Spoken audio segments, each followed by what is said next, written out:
परमात्मा ने ज्ञान यही दिया, लेकिन ज्ञान कम, हम समाधान ज़्यादा चाहते रहे। तो जो भी परमेश्वर के आता था शरण में, कबीर साहिब की में, तो उसी को सुख होता था, क्योंकि ये परमात्मा है, ये हमारा पिता है और ये हमारे दुख को देख नहीं सकता और समर्थ है। अब जैसे कोई बालक है, बच्चा है, और किसी भी कारण से उसने कर्जा सिर पर कर लिया और पिता के पास सामर्थ्य है और वो पिता के पास आता है, पिताजी ऐसे ऐसे हो गया, तो वो कहेगा बेटा आगे गलती नहीं करेगा, ले ये तेरा कर्जा मैं तार देता हूँ, तो वो आगे ठीक चले तो वो बात बनेगी। तो इसी प्रकार ये समर्थ परमात्मा है। जो भी परमेश्वर की शरण में आते थे सब सुखी हो जाते थे। ऐसे 64 लाख शेष बन गए। और कारण क्या रहा कि हमने उस परमात्मा को परमात्मा नहीं माना, हमने ज्ञान आधार नहीं किया, समाधान को आधार किया, और जब सुख होते चले गए फिर वो बकवाद हमारे मन में फिर घर कर गई, जिस कारण से हम 64 लाख के 64 लाख यहीं फिर भटकते रह गए, पार नहीं हो पाए। नहीं तो उसमें पार कर सकते थे। उसका कारण ये रहा, कबीर साहब ने कहा है कि ज्ञान संपूर्ण हुआ नहीं और हृदय नहीं छिदावे, और देखा देखी भक्ति का यो रंग नहीं ठहरावे। जब तक आपको ज्ञान संपूर्ण नहीं होगा तब तक आप इस भक्ति मार्ग पर स्थिर नहीं हो सकते। आप डगमग हो जाओगे। कोई भी बीच में आकर आपको भ्रमित कर देगा, नहीं आप इधर गलत जा रहे हो, आप इधर चलो, आपकी दिशा आपको दिग्भ्रष्ट कर देगा। तो फिर पता नहीं, अब जाना था पूर्व में और चला भेज दिया उत्तर में, तो बहुत दूर चले जाओगे। ऐसे हम भटकते रहे। तो अब परमात्मा ने ये ज्ञान इसलिए आपके लिए तैयार किया है, पहले आपको शिक्षित किया। पुण्यात्माओं, जो दास वचन कह रहा है इसमें बहुत वजन है और सत्य से परिपूर्ण है। आज से 50-100 वर्ष पहले आप पिछला इतिहास देखो, लाखों वर्ष चले गए इस सृष्टि को, इस चतुर्युग में। कोई भी अपने जो आम नागरिक शिक्षा नहीं, अपनी नेक नीति से कमाई करके अपना परिवार पोषण ही करता था। एक वर्ग को ब्राह्मण वर्ग को एक विशेष वो ड्यूटी सौंपी गई थी कि आप सदग्रंथों को पढ़ो, शिक्षा ग्रहण करो और फिर हमें बताओ। तो आम व्यक्ति को वो खुद जैसा भी सदग्रंथों को पढ़ते सुनते समझते थे, आम व्यक्ति को बताया करते थे। वैसे थोड़ी बहुत शिक्षा होती थी, लेकिन उसके लिए एक सिंपल सा ही ज्ञान आधार बनाया जाता था। ये आजकल की जो शिक्षा नहीं थी। तो आप देख रहे हो कि हमारे दादे परदादे 7 पीढ़ी का, तो मुझे याद है कि कोई भी अक्षर ज्ञान नहीं रखता था हमारी का, और सब सुखी थे, ठाठ से रहते थे, नेक नीति से रहते थे, कोई कष्ट नहीं आते थे, और ना इस तरह की माया की हवस थी जो आज लागी आग।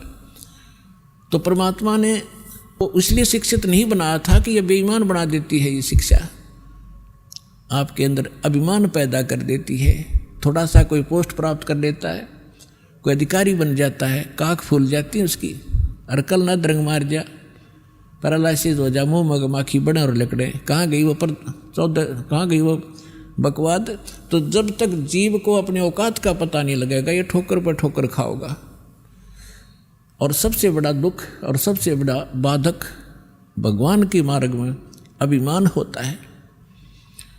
तो इसलिए इस ज्ञान शिक्षा परमात्मा ने अब मजबूरन देनी पड़ी आपको, कि आपको चाहे कितने सुख दे देते यहाँ पर वाला स्थलों का आश्रम में, और आपको ज्ञान नहीं होता, आप फिर भी यहाँ से भाग जाते।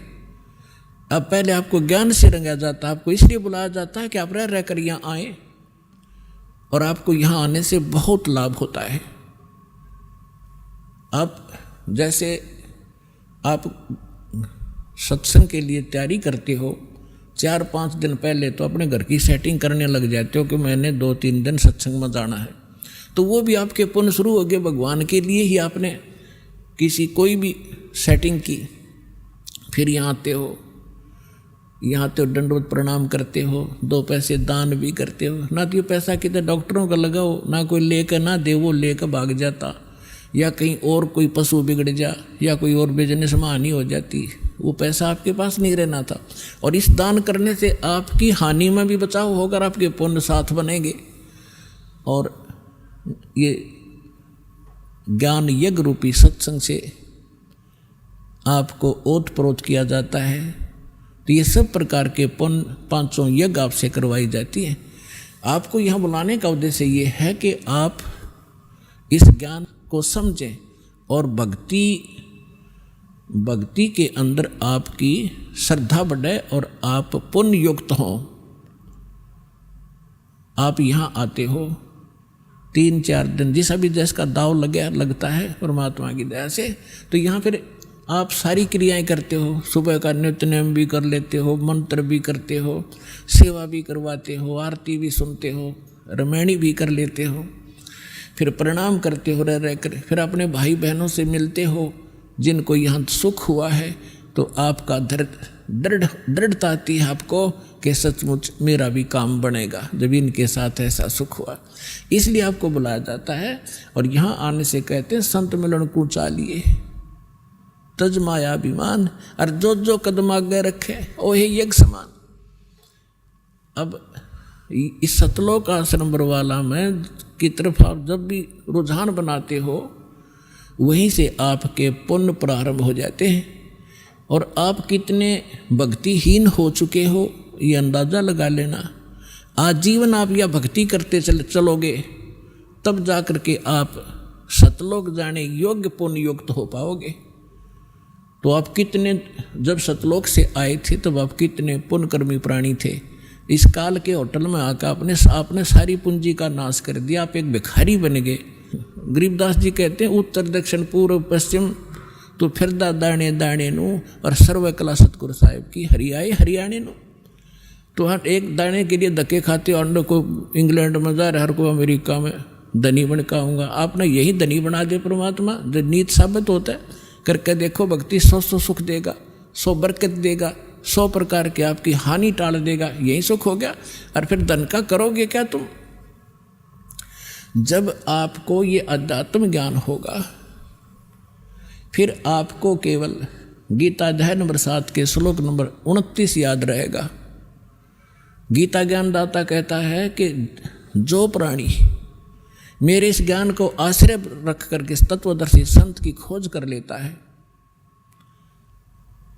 जिसने तत्वदर्शी संत मिल गया, मेरे इस ज्ञान को आश्रय कर लिया, तो फिर वो जो व्यक्ति जरा और मरण से छूटने के लिए प्रयत्न करते हैं, इस संसार की किसी भी वस्तु की वो इच्छा नहीं रखते। जरा माने वृद्ध अवस्था का कष्ट और मरण माने मृत्यु। अब भक्तात्माओं थोड़ा सा ज़्यादा जोर देना अध्यात्म मार्ग की ओर। या माया तो बतेरी जोड़ लिया आपने, और किसी के पास कोई सेठ बना दिखता नहीं। अरबपति देख लो, उसके ऊपर कम से कम 1 अरब पैसे होंगे तो 2 अरब कर्जा पाओगा। हमने नो दिखा 4 फैक्ट्री है इसके, लेकिन उसकी मेंटली हालत इतनी बुरी होती है, सपने में सुख नहीं उस मानस को। तो आपने ये इधर ज़्यादा ध्यान देना पड़ेगा भगवान की तरफ।